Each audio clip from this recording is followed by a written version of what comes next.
ሰላም ጤና ይስጥልን የክንፋን መረጃ ቤተሰቦቻችን እንደምን ቆያችሁ። በዛሬው ፕሮግራማችን የቀይ ባህር ወታደራዊ ልምምድና የጅቡቲ ወደ አረቦች መሳብ በሚል ርዕስ ያዘጋጀንላችሁን ረዘም ያለ መረጃ እንድትከታተሉ በአክብሮት እንጋብዛለን። መረጃዎቻችን ሁልጊዜም በፍጥነት እንዲደርሳችሁ ቻናላችንን ላይክ፣ ሼር፣ ሰብስክራይብ በማድረግ የደወል ምልክቱን በመጫን ቤተሰባችን ይሁኑ። የቀይ ባህር ወታደራዊ ልምምድና የጅቡቲ ወደ አረቦች መሳብ እንደ አውሮፓውያን አቆጣጠር በጃንዋሪ 2020 ግብጽና ሳውዲ አረቢያ ሞርጋን 16 የሚል ስያሜ የሰጡት የጋራ ልምምድ ማድረጋቸው ይነገራል። በግብጽ የቀይ ባህር የውሃ ክልል የተደረገ የባህር ኃይል ወታደራዊ ልምምድ እንደነበር በጊዜው የተዘገበ ሲሆን በሁለቱ ሀገሮች በቀይ ባህር ድንበራቸው በደሴቶች ይገባኛል ከመወዛገብ ወጥተው ወደ ወታደራዊ ትብብር መዛወራቸው ጎልቶ ሲነገርም ነበር። እንደ አውሮፓውያን አቆጣጠር በግንቦት 2024 ደግሞ ሬድ ዌብ የሚል ስም የጠሩት ተመሳሳይ የባህር ኃይል የጦር ልምምድ በጋራ ማካሄዳቸውም ተዘግቦ ነበር። ይሄኛው ዙር ወታደራዊ ስልጠና ልምምድ ግን ከሁለቱ ሀገሮች በተጨማሪ 3 ሀገሮችን ያካተተ ሆኖ ነበር የመጣው። በሳውዲ የቀይ ባህር ክልል ላይ በተስተናገደው ሬድ ዌብ ወታደራዊ ልምምድ ዮርዳኖስ፣ የመንና ጅቡቲን ጨምረው ነበር። ወታደራዊ ትርኢቱም ለቀናት የዘለቀ ነበር።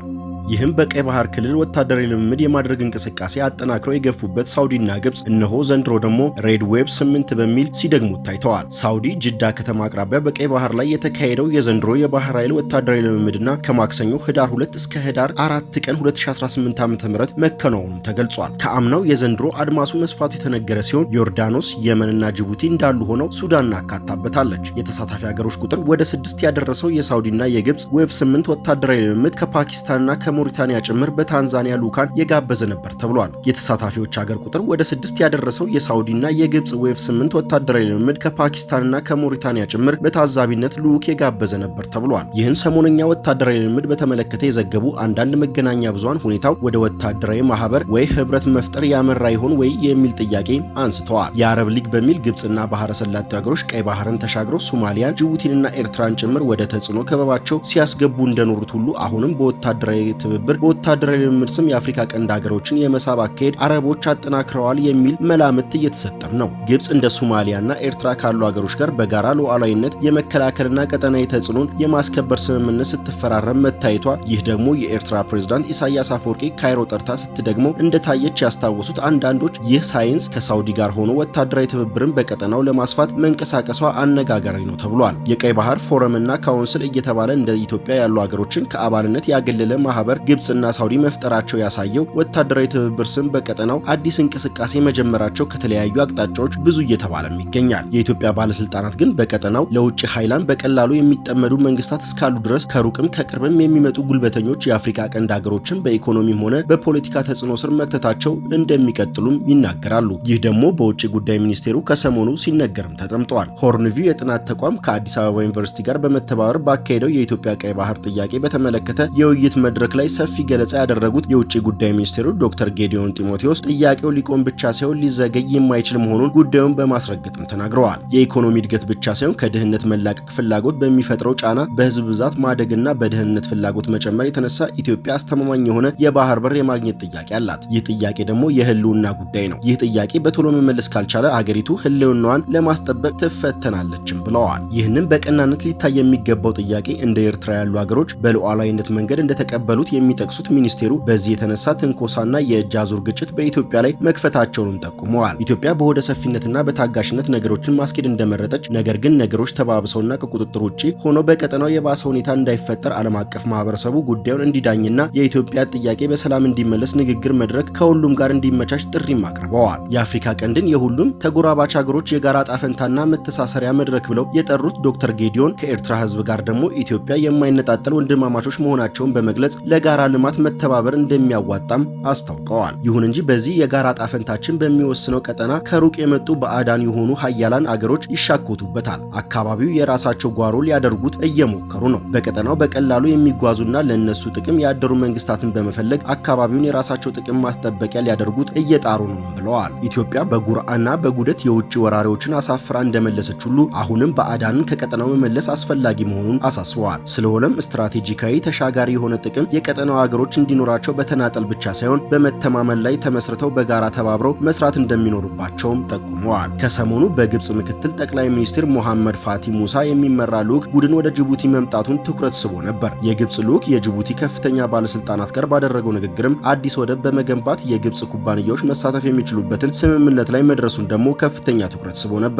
ግብጽ በግርግር ኢትዮጵያ አፍንጫ ስር እግር ማሳረፊያ አገኘች የሚለው ጉዳይ ብዙ ኢትዮጵያውያንን በአንክሮ እንዲከታተሉት ያደረገ ርዕስ ሆኖ ነበር። በሆርንቪው ድረገጽ ላይ ከሰሞኑ ኤኒ ሞር ታይም ፍሮንት ኢጂፕት ስትራቴጂክ ፑሽ ኢንቱ ጅቡቲ በሚል ርዕስ በአቶ ማህደር ነሲቡ የተጻፈ አንድ ጽሑፍ ግብጾች ወደ ጅቡቲ የማተኮር ጉዳይ በጥልቀት ይመረምራል። በጅቡቲ የወደብና ነጻ የንግድ ቀጠና ማስፋፊያ ግብጾች ለመስራት መስማማታቸው 20 ሜትር የሚያመነጭ የፀሐይ ኃይል ማመንጫ ለመትከል ማቀዳቸው ሆነ በባህር ትራንስፖርትና አገልግሎት ዘርፍ ለመተባበር መፈለጋቸው ታስቦበት የሚደረግ ጅቡቲን ወደ ራሳቸው ተጽዕኖ ክበብ የማስገባት ጥረት መሆኑንም ይጠቁማሉ። ግብጽ ከምታገኘው ጂኦፖለቲካዊ ትርፍ አንጻር እነዚህ ፕሮጀክቶች ልትከስር እንደምትችል ነው ጽሑፉ በአንጻራዊነት ያስቀመጠው። ጅቡቲ በቅርቡ ለሳውዲ አረቢያ የታጁራን ወደብ በሊዝ አሳልፋ ሰጠች የሚለው ዜና ገና ሳይበርድ ከግብጽ ጋር አዲስ ውል ተፈራረመች መባሉ ብዙ ሽፋን አግኝቶም ሰንብተዋል። በዛው በሆርንቪው ድረገጽ ላይ ከጥቂት ወራት ቀደም ብሎ ስለ ጅቡቲ ሰፊ ሀተታ ያስነበቡት አቶ ዮናስ ይዘዘው በበኩላቸው የጅቡቲ መሪዎች የኢትዮጵያ ባህር በር ጥያቄ በተመለከተ የተጋነነ ስጋት እያሳዩ መሆኑን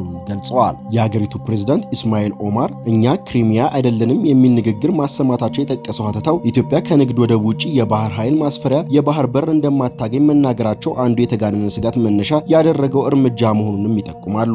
ጅቡቲ ብቻዋን የአሜሪካ፣ የፈረንሳይ፣ የቻይና፣ የጃፓን፣ የእንግሊዝ፣ የጣሊያን፣ የህንድ፣ የሩሲያ፣ የሳውዲ አረቢያን ጨምሮ የበርካታ ሀገሮች የባህር ኃይል መርከቦች ያስጠለለች አገር መሆኗን ዘገባው ይጠቁማል። ጅቡቲ የእነዚህ ሁሉ አገሮች ጦር ስታስጠልል የሉዓላዊነት ስጋት ያልፈጠረባት፣ ነገር ግን ደግሞ ኢትዮጵያ የባህር ኃይል የማሰፍርበት ቦታ ይሰጠኝ ስትል የሉዓላዊነት አደጋ የሚሆንባት ለምንድን ነው በማለት ጠጥር ያለ ጥያቄም ያቀርባል። ኢትዮጵያ 95 በመቶ የውጭ ገቢዋ ንግድ ሸቀጧ በጅቡቲ እያሳለፈች ለጅቡቲ የሉዓላዊነት ስጋት የምትሆንበት አንዳችም አመንኪዮ እንደሌለም ያስረዳል። የሶማሊላንዱ ሀያሲ ጉሌድ የሱፍ ኢዳን በቅርቡ እንደከተበው ዋና ኢኮኖሚ ገቢዋ ለኢትዮጵያ በሚቀርበው የወደብ አገልግሎት ላይ የተመሰረተው እንደ ጅቡቲ ያሉ ሀገር የኢትዮጵያ የባህር በር ጉዳይ በተመለከተ በሚፈጥረው ማንኛውም አይነት የፖሊሲ ለውጥ መደንገጡ የሚጠበቅ ነው ሲል የጅቡቲዎች ከኢትዮጵያ በተቃራኒ መቆም መነሻ ሊተነትን ጀምሯል። የኤርትራውያን ከዚህ ጋር የሚቀራረብ መነሻ እንዳለው ቢጠቅስም ነገር ግን ኤርትራ ከኢትዮጵያ ጋር ደም አፋሳሽ ጦርነት ያደረገች በኢትዮጵያ ግጭቶች እየተሳተፈች መሆኗን በኢትዮጵያ ከሚመጣው ለውጥ ሁሉ ምን አይነት ጥቅም ሊያገኝ እንደሚችል አስልቶ የሚንቀሳቀስ መንግስት ያላት መሆኑንም የተነገረው። እንደ ኤርትራ፣ ጅቡቲም ሆነ ሶማሊያ ያሉ ሀገሮች በኢትዮጵያ ጥያቄ ስጋት ቢገባቸው የሚጠበቅ መሆኑን የጠቆመው አንጋፋው ዲፕሎማት ጥሩነህ ዜና አገሮቹ ለኢትዮጵያ የሚሰጡት አጸፋ በኢትዮጵያ የመጣ ለውጥን ብቻ የተከተለ ብለው እንደማይቀበሉት ግን ጅቡቲ ምሳሌ አድርገው ይናገራሉ። በተመድ ተመድቤ ስሰራ አንድ ጅቡቲ አምባሳደር ወዳጅ አፍርቼ ነበር። ሰውየው ባልተለመደ ሁኔታ አልኮል የሚጎነጭ ነበር። በተደጋጋሚ ስናወራ እኛ በእናንተ ላይ ያለንን ጥገኝነት መቀነስ ነው ያለብን ይለኝ ነበር። ከግብጽም ሆነ ከሌላ አገር ጋር ሆነን ከእናንተ የምናገኘውን ነገር መቀነስ፣ ከእናንተ ጥገኝነት መላቀቅ ነው ዋናው ስትራቴጂያችንም ይለኝ ነበር። ከ20 ምናምን ዓመታት በፊት የጅቡቲ ስትራቴጂ ይህ እንደነበረ ይነግረኝ ነበር በማለት በዙሪያው ያሉ ሀገሮች በኢትዮጵያ ላይ የሚያራምዱትን መሰረታዊ አቋም ወሳኝ መሆኑንም ገልጸዋል። አምባሳደር ጥሩነህ ሀሳባቸውን ሲያክሉም በጊዜ የነበረው የኢህአዴግ መንግስት ከኤርትራ ጦርነት የነበረበት ቢሆንም እንኳን ነገር ግን በጅቡቲ በኩል ትንሽ መሰረተ ልማቶችን መገንባት እንጂ ተለቅ ያለ እቅድ አልነበረውም። ጅቡቲዎችም በቅርቡ የሰጡንን ወደብ እሺ ብለን ተቀብለን ብንይዝ በኔ ግምት ምንም የሚጎርልብን ነገር አልነበረም በማለት ከእያንዳንዱ ሀገር የሚገኝ ትንሽ እድልም ቢሆን ሳያሳልፉ መጠቀም አስፈላጊ መሆኑን መክረዋል። የሳውዲና የግብጽ ሬድ ዌብ ወታደራዊ ልምምድ ብሎም በየዓመቱ የጋራ የጦር ልምምድ የጀመሩት እንደ አውሮፓውያን አቆጣጠር በ2018 እንደሆነ የገለጹት የሁለቱ ሀገሮች ወታደራዊ ባለስልጣናት ይህ ማስቀጠል ያስፈለገ ደግሞ የቀይ ባህር ቀጠና አስተማማኝ ሰላምና መረጋጋት ለመፍጠር እንደሆነ መግለጻቸው ተዘግቧል። የግብጽና የሳውዲ ወታደራዊ ባለስልጣናት የጦር ልምምድ የቀይ ባህር ተጋሪ ሀገሮች የባህር ደህንነት መከላከል አቅም ለማጎልበት የሚያግዝ እንደሆነ ሲናገሩም ተደምጠዋል። ይሁን እንጂ ወታደራዊ ልምምዱ ዓላማው በሚመለከት ሁለቱ ወገኖች የሚናገሩት አመንኪዮ ሌላው ቀርቶ የሁለቱ ሀገሮች መገናኛ ብዙሃን ሲቀበሉት አይታይም። አህራም ኦንላይን ዘኒው አረብ የዜና ምንጭ ወታደራዊ ልምምዱ ሳውዲና ግብጽ ባሳለፈው መስከረም ከፈረሙት የወታደራዊ ትብብር ስምምነት ጋር የተቆራኘ መሆኑን የዘገበው። ሳውዲና ግብጽ ከቅርብ ጊዜ ወዲህ የጀመሩት ወታደራዊ ትብብር ወደ ተለየ አቅጣጫ እያመራ መሆኑን ነው መገናኛ ብዙሃን የጠቀሱት። ሳውዲና ግብጽ የፈጠሩት ጥምረት በወታደራዊ ትብብር ሀገሮች የማሰባሰብ ጥረት በቀይ ባህር አዲስ የሆነ ቀጠናዊ ኃይል አሰላለፍ እየፈጠረ መሆኑን አንዳንዶች ዘግበዋል። ከዚህ ቀደም የአረብ አፍሪካ ሀገሮች በማሰባሰብ የቀይ ባህር የጸጥታ ትብብር የሚል ቀጠናዊ መሰባሰብ ለመፍጠር እንደተሞከረ ሁሉ የጅቡቲ የድርጊት መርህ በሚል የቀጠናውን ሀገሮች በአንድ ኃይል ክበብ ለማሰባሰብ መሞከር ይጠቅሳል።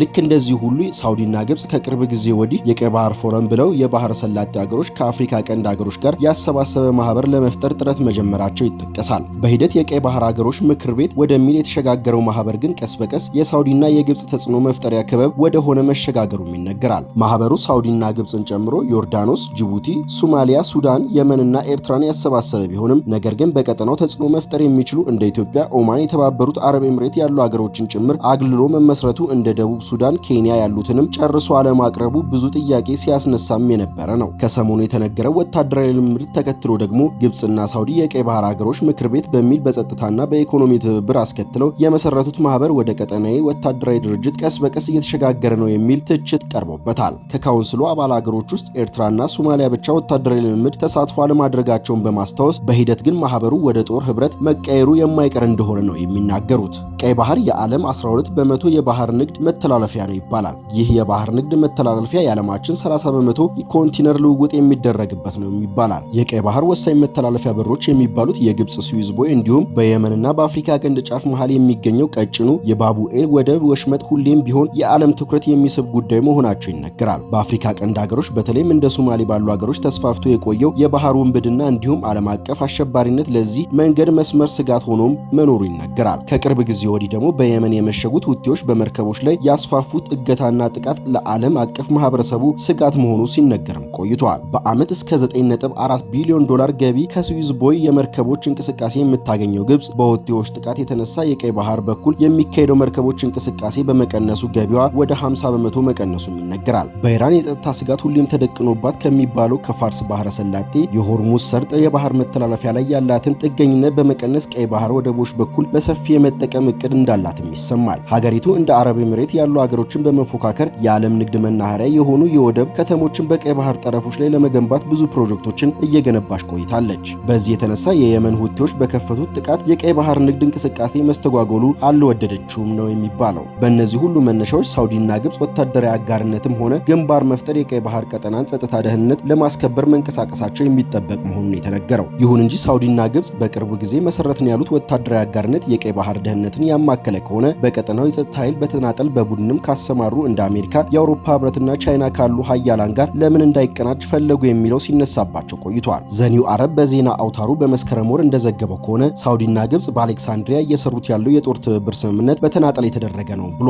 እና አሜሪካ የሚመሩት የቀይ ባህር ጦር ቀጠና ማረጋጋት ጥምረት ሳይገናኝ በራሱ እንዲካሄድ እንደመፈለጉም ዘገባው ጠቅሷል። ይህ የሁለቱ አገሮች ጦር አጋርነት ደግሞ በሂደት የቀይ ባህር አጋር አገሮች ማህበር አባላት ወደ መቀላቀል ማደጉን ነው ይህ የዜና ምንጭ ከሰሞኑ ደግሞ የዘገበው። ሳውዲና ግብጽ አሁን የቀይ ባህር ተጋሪ አገሮች ማህበር ከመምራት ይልቅ ወደ ጦር አጋርነት የተሸጋገረ ህብረት ወደ መፍጠር ተሸጋግረዋል ሲል ነው ዜናው ምንጩ ያብራራው። ዘንድሮ ሱዳንን ያከለውና ፓኪስታንና ሞሪታኒያን የጋበዘው የሳውዲና የግብጽ ጦር ትብብር በሚቀጥለው ዓመት ደግሞ ሶማሊያን፣ ሌሎች ሀገሮችን ደግሞ ጨምሮ ሊሸጋገር ይችላል የሚል ግምት አለ።